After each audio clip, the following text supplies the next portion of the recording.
Hello and welcome to VNB பொண்ணு channel. எல்லாம் நலமாக இருப்பீங்கன்னு நினைக்கிறேன். அனைவருக்கும் வணக்கம்.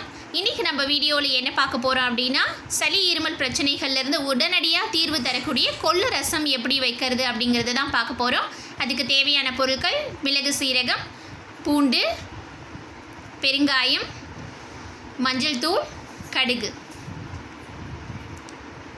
நல்ல பழுத்த தக்காளி ஒன்று, ஒரு எலுமிச்சளவு புளி, தேவையான அளவு உப்பு,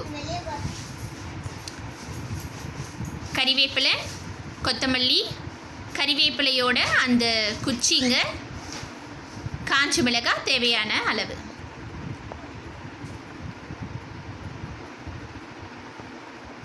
முதல்ல நம்ம என்ன பண்ண போகிறோம் அப்படின்னா, மிளகு சீரகத்தையும்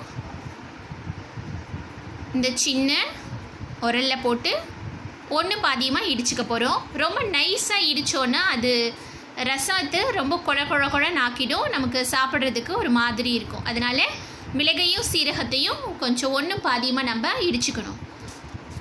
ரொம்ப சளியாக இருந்துச்சுன்னா நீங்கள் மிளகை கொஞ்சம் நிறைய சேர்த்துக்கலாம்.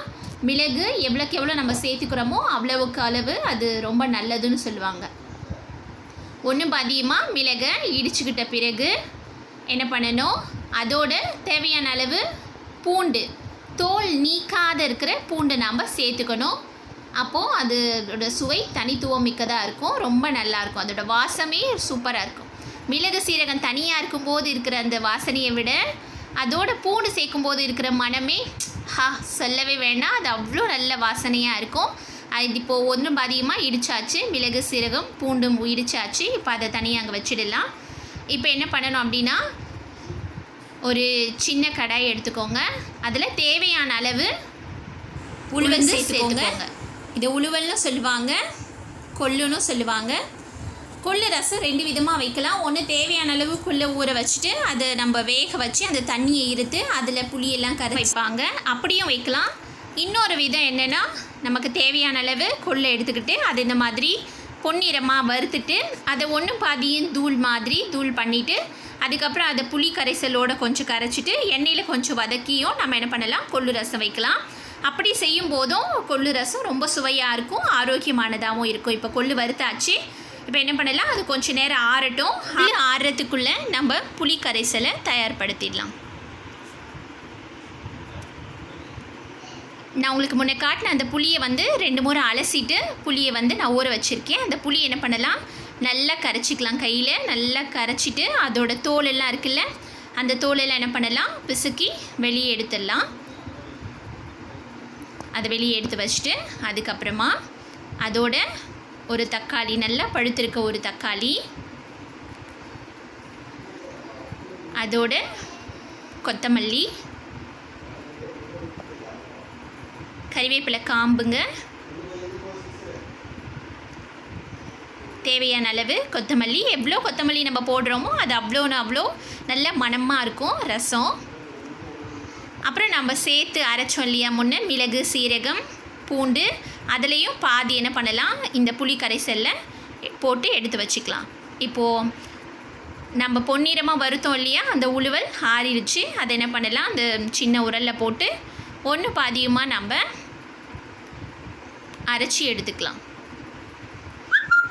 கொள்ளு ரசம் 2 விதமாக வைப்பாங்கன்னு சொன்னேன் இல்லைங்களா. சரி, அந்த மாதிரி நம்ம ஊற வச்சு அதை வேக வச்சு அந்த தண்ணியை இருத்து செய்யும்போது என்ன ஆகும்னா, நிறைய உளுவல் மீந்துடும். அதை நம்ம என்ன பண்ணுவோம், சுண்டலாக செஞ்சு சாப்பிடுவோம். ஆனால் தினமும் நம்மளால் அந்த சுண்டலை தினமும் செஞ்சு முடியாது. இந்த மாதிரி நம்ம தேவையான அளவு உளுவலை வறுத்து அதை ஆற வச்சு ஒரு டப்பாவில் நம்ம போட்டு வச்சுக்கிட்டோன்னா, நமக்கு எப்போ உளுவல் ரசம் தேவைன்னு நம்ம நினைக்கிறோமோ அப்போ என்ன பண்ணலாம், தேவையான அளவு உளுவலை மட்டும் எடுத்து அதை இந்த மாதிரி பொடி பண்ணி நம்ம ரசம் வச்சோன்னா அதுவும் ரொம்ப சுவையானதாக இருக்கும், நமக்கு ஆரோக்கியம் தரக்கூடியதாக இருக்கும். வேலைக்கு போகிறவங்க எல்லாமே என்ன பண்ணலாம், இந்த மாதிரி நல்ல உளுவலை வறுத்து பொன்னிறமாக அரைக்கக்கூடாது, அரைச்சோன்னா அதோட வாசம் எல்லாமே போயிடும்.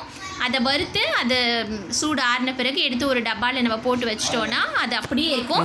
நமக்கு தேவையான நேரங்களில் பொடி பண்ணி நம்ம என்ன பண்ணலாம், அதை ரசமாக வச்சுக்கிட்டு அது ரொம்ப நல்லா அரைச்ச அந்த உளுவலில் பாதி உளுவலை நம்ம புளி கரைசலை கரைக்கிறதுக்காக அதில் போட்டுட்டோம். மீதி பாதியை எண்ணெயில் கரைக்கிறதுக்காக வச்சுருக்கோம். அதோடு சேர்த்து தேவையான அளவு உப்பு சேர்த்துக்கிறோம். இப்போ இது எல்லாத்தையுமே என்ன பண்ணணும், நம்ம கையிலேயே நல்லா அதோட சாறு வர அளவுக்கு என்ன பண்ணணும், நல்லா தக்காளி நல்லா புழிஞ்ச பிறகு கையிலேயே அந்த கரைசல் முழுக்க நல்லா கரைச்சி விடுங்க. கரண்டியோ இல்லை வேறு எதையோ பயன்படுத்தாதீங்க. பெரியவங்க சொல்லுவாங்க ஒவ்வொரு கைக்கும் ஒரு ஒரு மனம் இருக்குது, ஒரு ஒரு சுவை இருக்குன்னு. நாம் பயன்படுத்துகிற பொருளையே வேறு யாராவது பயன்படுத்தினாங்க நம்ம வைக்கிற மாதிரியான ரசமோ குழம்போ செய்ய முடியாது. ஒவ்வொரு கைக்கும் ஒரு ஒரு சுவை இருக்குன்னு சொல்லுவாங்க. இப்போ பாருங்கள், என்னோடய பாப்பா வந்துட்டா. நான் எப்போ ரசம் வைக்கிறோனோ அப்போல்லாம் அந்த புளி கரைசல் இருக்குல்ல, அதை டேஸ்ட் பண்ணுறது அவளுக்கு ரொம்ப பிடிக்கும். அதுவும் நம்ம அதில் உழுவல் வறுத்து போட்டிருக்கிறதுனால அது ரொம்ப ரொம்ப சுவையாக இருக்கும். பிள்ளைங்களுக்கு ரொம்ப ரொம்ப பிடிக்கும். பிள்ளைங்க ரசம் வேணான்னு சொல்லவே மாட்டாங்க. இப்போ புளி கரைசல் கரைச்சி முடிச்சாச்சு. இப்போ என்ன பண்ணலாம், ரசம் தாளிச்சு. அங்கங்கே கோல்டாக இருக்கிறதுனால குழந்தைங்களுக்கு பெரியவங்களுக்கு எல்லாருக்குமே இந்த ரசம் ரொம்ப ரொம்ப நல்லது. நெஞ்சில் இருக்கிற சளி எல்லாத்தையும் இது வெளியே கொண்டு வந்துடும். இருமல் இருந்தால் அதை கூட இது சரிப்படுத்தும். பாத்திரம் வச்சுட்டு அதில் தேவையான அளவு எண்ணெய் ஊற்றிக்கோங்க. எண்ணெய் ஊற்றிட்டு கடுகு தேவையான அளவு போடுங்க. கடுகு நல்லா பொரியட்டும்.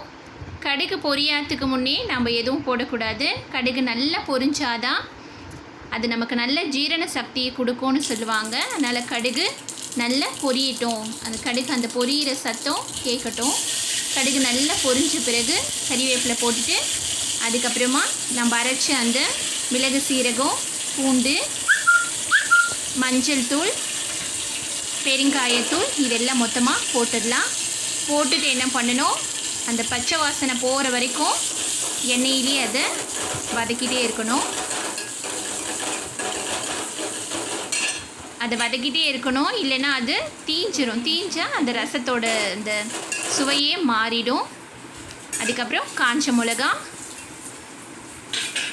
எவ்வளோ உங்களுக்கு மிளகா காஞ்ச மிளகா தேவையோ அந்தளவுக்கு நீங்கள் என்ன பண்ணலாம், போட்டுக்கலாம். அதையும் சேர்த்து நல்லா கிளறி விடுங்க. அது நல்லா எண்ணெயில் வதங்கின பிறகு அந்த வாசமே சூப்பராக இருக்கும். வீடே அந்த ரசத்தோட வாசம் அவ்வளோ மணக்கும். இப்போ அது வதங்கிடுச்சு நல்லா. இப்போ என்ன பண்ணலாம், புளிக்கரைசலை அதோடு சேர்த்துடலாம். இப்போ இங்கே பாருங்கள் எப்படி போக வருது.